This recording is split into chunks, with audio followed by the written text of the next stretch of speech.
Nossa especialista em direito do consumidor, que é Roseli Fernandes, já está aqui conosco e traz um assunto que costuma tirar muita gente do sério, né? Aquele atendimento nas agências bancárias. E isso é algo que já criaram lei das filas, não sei o que mais. Às vezes você encontra um banco que tem 30 caixas, um exemplo. 2 estão funcionando, ou seja, 2 estão com atendentes. E isso deixa o pessoal muito aborrecido. Bom dia, especialista em direito do consumidor, doutora Roseli Fernandes. Sinta-se bem-vinda aqui na Rádio Diário. Eu que agradeço a oportunidade. Bom dia a todos os nossos ouvintes. De 0 a 10, qual é a nota que a senhora dá ao atendimento ao consumidor nas agências bancárias? Eu daria uma nota muito baixa. Ainda nós estamos muito aquém do que deveria ser, de como deveria ser o tratamento nas agências. Eu sei que nós não podemos dizer que a tecnologia não existe, a tecnologia existe, está para ir para isso, a gente anda para frente, a gente não anda para trás, mas a questão da personificação da instituição bancária, a questão ainda daquele atendimento que nós esperamos, nós, pequenos mortais, quando eu digo isso, é porque só os grandes empresários têm um bom atendimento.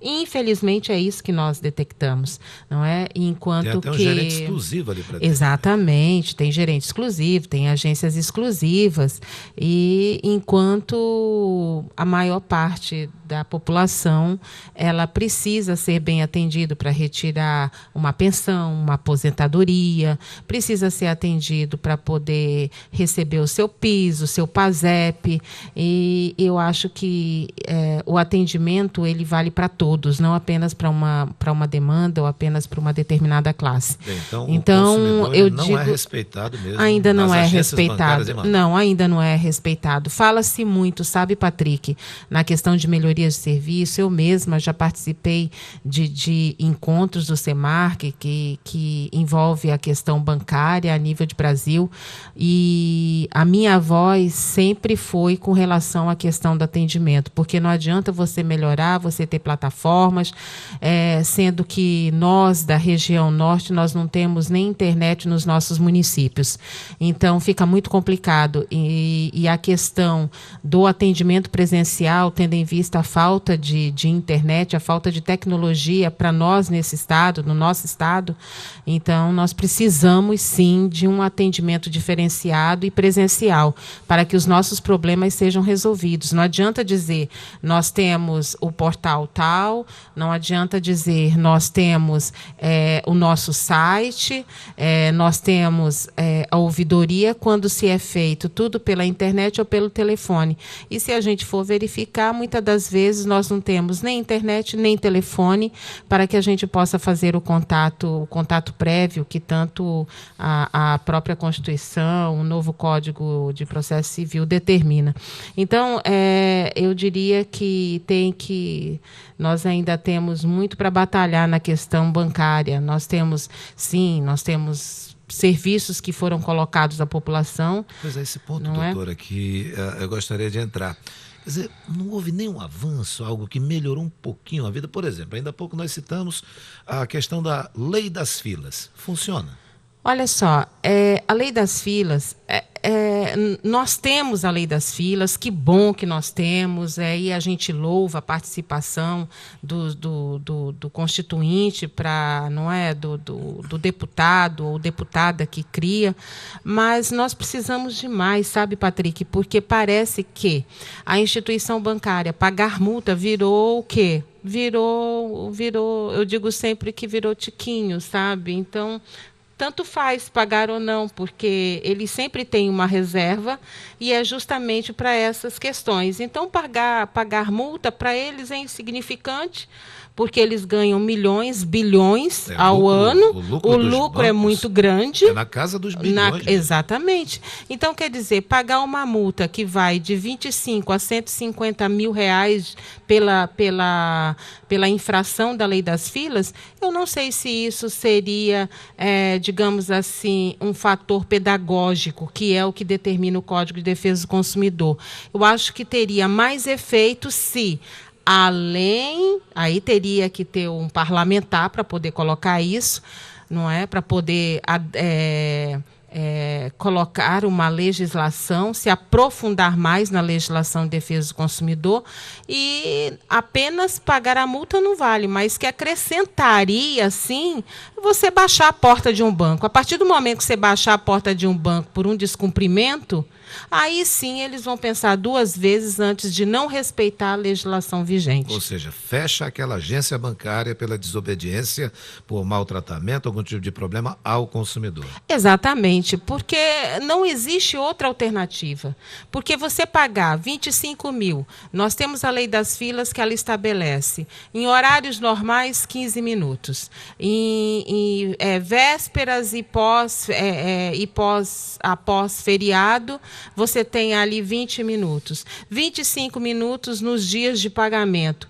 E aí te dá mais uns 10, 15 minutos, não é? Nesses dias de pagamento. Ou seja, se você infringir, você não tiver um telefone onde o consumidor possa denunciar dentro da agência bancária, se você não tiver um sistema de senhas onde você pega a senha, que muitas das vezes a gente entra em instituição bancária, o que acontece? O próprio sistema de senhas não está funcionando. Já aconteceu isso. Essa semana aconteceu comigo também. Pois é, não está funcionando. A gente não pode registrar o tempo, o nosso horário de entrada e de saída. Para comprovar que você está há X tempo já esperando. Exatamente, para poder comprovar. Isso é um absurdo, denigre, né, a dignidade, não é? A dignidade humana. Isso é uma falta de respeito para com nós que temos aquela que temos aquela agência bancária ali para poder fazermos os nossos serviços bancários. Então, assim, eu vejo que a legislação, beleza, a gente aplaude, mas nós precisamos de uma ação maior e um outro artigo que, além das multas, aí sim, a cassação de alvará e o fechamento mesmo do estabelecimento bancário pelo desrespeito à legislação consumerista. A gente observa, doutora Roseli Fernandes... Só que, eu vou te cortar um pouquinho, só que o lobby é tão grande, que a gente não vê, a gente não consegue ter uma legislação dessa saindo da Assembleia Legislativa do Estado. E nem em nível federal. E nem a nível federal. A gente luta. Ainda ontem eu estava conversando com uma amiga que é do Procon de Santa Maria. Ela falou assim: Rose, parece que a gente está dando murro em ponta de faca. Porque o lobby é tão grande e é muito difícil fazer com que as legislações em favor dos consumidores brasileiros não consegue sair de uma gaveta, Patrick, não consegue ir para uma votação. É impressionante. A gente não consegue tirar legislações de gavetas em benefício do consumidor para serem votados no Congresso Nacional. E aí cabe a você, a mim, a todos nós, cobrarmos os nossos parlamentares, exigirmos dos nossos parlamentares. Pois é. Santa Maria, município citado há pouco pela nossa entrevistada, é aquele lá no Rio Grande do Sul. É do Rio Grande do Sul. Rio Grande do Sul. Um outro assunto que a gente aproveita a presença da especialista em direitos do consumidor, doutora Roseli Fernandes, para questionar o seguinte: os bancos, cada vez mais, eles estão promovendo aquele atendimento virtual. A gente observa aí a app sendo criado, a informação que no comercial parece tão bonitinho. Os consumidores, eles claro que têm que entrar também nessa questão virtual, porque muitos até é mais comodidade, em vez de ir numa fila do banco, certo, paga por ali. Mas tem uma situação que está incomodando as pessoas, quando a pessoa quer ir lá Exato. E falar do seu problema. Exato, quer ser atendido presencialmente, e isso é opção do consumidor, e o consumidor está resguardado pelo Código de Defesa do Consumidor. É uma opção e uma opção e um direito do consumidor eu ser atendido presencialmente. Perfeito, aprovo os apps, em determinados casos nos favorece, a gente não precisa sair de casa, mas, Patrick, nós temos N tipos de consumidores. Aquele que prefere fazer tudo na frente do computador, até suas compras. Aquele que prefere ir para um app, não é? Para um aplicativo do celular. Mas nós temos aqueles consumidores que preferem ir na agência. Pelo menos, eu tenho uma mãe que prefere ir na agência. ela prefere ir na agência e ser recepcionada por um atendente. E muitas pessoas, assim como a sua querida mãe, também preferem o mesmo. Exatamente. E aí o que acontece? Aconteceu conosco agora, essa semana. O que acontece? Quando não te atende, quando diz que não pode te atender, porque existe o canal tal, o aplicativo tal, o que acontece? A resposta ainda é equivocada, a resposta não é correta. E ainda a pessoa não se atém a, pelo menos, a estar ali para poder fornecer uma resposta, uma informação correta. Então, com isso, quando você diz que nota você daria, eu daria uma nota muito baixa. Muito baixa, porque o banco, com a revolução, a gente acompanha a revolução, porque nós estamos acompanhando a tecnologia, mas o banco não pode esquecer de sedimentar a sua base, de ter, sim, funcionários para que possam atender bem e dignamente a população, principalmente a terceira idade, Exato. que é a que precisa mais e é a que frequenta os bancos, ou seja, para resolver seus problemas de financiamento, de consignados, ou seja, para receber a sua pensão. Então, nós precisamos, sim, que os bancos sedimentem suas bases, beleza que o progresso venha, que os apps venham, mas sedimentem suas bases e não demitam funcionários. Porque a ideia do atendimento virtual é justamente para a demissão dos funcionários, para poder o quê? Economizar no valor pago aos funcionários, para poder você ter aí um aplicativo e ter um lucro maior no final do ano. Os bancos têm lucros absurdos, então por que não investir na personalização mesmo do atendimento, na questão do atendimento presencial e fazer a prestação de serviço como tem que ser feita? Doutora Roseli, a senhora acredita que a portabilidade, que também é um direito do cliente, está sendo respeitada nos bancos? Eu faço esse questionamento porque os bancos eles não estão fazendo mais a portabilidade, segundo informou aqui a jornalista Flávia Moura. Ela disse, quando eu citei que você estaria aqui, ela disse, pergunta da doutora, porque quando a gente vai lá querer mudar de banco para determinado pagamento, pode, a portabilidade que é um direito, a portabilidade, eles estão dizendo que não estão mais fazendo isso. Eles têm que fazer sim, e quando disser que não estão fazendo, que eles justifiquem, porque os serviços bancários, eles são legalizados por resoluções do Banco Central. Então, não tem nada disso, a portabilidade está valendo sim, e quando um funcionário informar que não está valendo, pode dizer, então eu vou reclamar no Banco Central e você deveria me passar a justificativa da negativa da minha solicitação. Importante isso, essa dica que a doutora Roseli está falando. Na hora que você perceber eu não sou obrigada, eu não sou obrigada a ficar num banco que não me recepcione. Exatamente. como eu devo ser recepcionado. Então, a partir do momento, sabe, Patrick, que nós consumidores começarmos a boicotarmos determinados serviços, começar a colocar para fora e expor mesmo a situação, eu acho que muita coisa vai mudar nesse país. Eu não tenho dúvidas disso, depende de cada um de nós. Venda casada de produtos ofertados. Você vai ao banco fazer, digamos, um empréstimo, comprar um carro, alguma coisa assim. Lá o banco vem, não, beleza, mas tem também esse produto que nós temos aqui, que é uma beleza, tem a tua cara. São seguros, né? Um seguro. É seguro de casa, é seguro de uma série de... É uma cesta de serviços bancários que nós temos. O cidadão, ele tem que aceitar isso? Bom, isso daí é uma briga antiga, tá, Patrick? Isso são resoluções do Banco Central que afrontam o Código de Defesa do Consumidor e nós ainda não conseguimos derrubar isso no Congresso Nacional porque nós não temos deputados com peito para poder fazer valer a justiça dos consumidores, infelizmente. Então, por hora, são resoluções do Banco Central e quem legisla a questão de serviços bancários é o Banco Central, a não ser que o governo federal modifique a legislação.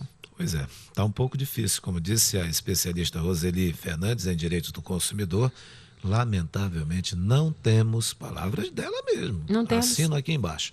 Não temos políticos de peito, aqueles caras que vão lá para defender o consumidor, a população, o lobby dos bancos é muito forte. Ainda ontem eu participo de um grupo, era para mim estar até em Brasília, mas assim, a gente participa de um grupo a nível de Brasil, e do norte somos eu e a Sabrina, de Roraima, e nós estávamos comentando ontem, poxa vida, a gente vive lutando, nós temos uma causa, nós temos uma meta, nós temos um objetivo, e como é difícil, nós não estamos conseguindo, Patrick, chegar até os nossos políticos, nem ela na bancada dela, nem eu na bancada do meu estado. Infelizmente, a gente acaba, eu já falei para ela, eu não vou mais ficar atrás, porque a gente passa, e isso e é uma mente tão tacanha. Por quê? Porque eles deveriam aproveitar, porque isso lida com a população brasileira, isso lida com a população do nosso estado, não é? Isso acaba trazendo, quer ou não, acaba trazendo dividendos políticos. Sim. Nós temos aí um monte de pessoas que são eleitas em nome da defesa do consumidor, e cadê a defesa do consumidor depois que assumem? Morrem. Nós não temos. Então, aquele propósito, aquele objetivo, aquele conhecimento, a vontade em fazer, a gente não verifica, é só em época de campanha. Então, vamos alertar, pessoal, vamos alertar e vamos poder rever os nossos conceitos também na questão na hora do voto. Muito bem. Roseli Fernandes, especialista em direito do consumidor, articulista aqui do Grupo Diário de Comunicação, uma vez por semana ela está conosco ao vivo por aqui. Se tiver uma necessidade dela entrar um outro dia também, ela participa conosco, basta a gente dar o tema e ela também sugere temas, como isso que ela está muito aborrecida, você percebeu, né? Muito aborrecida com o atendimento na rede bancária, dispensado aos clientes, aos consumidores. Muito obrigado, Roseli Fernandes. Temos um bom fim de semana. Eu que agradeço a oportunidade, a todos um final de semana abençoado, e até semana que vem. Até semana que vem. Se Deus quiser.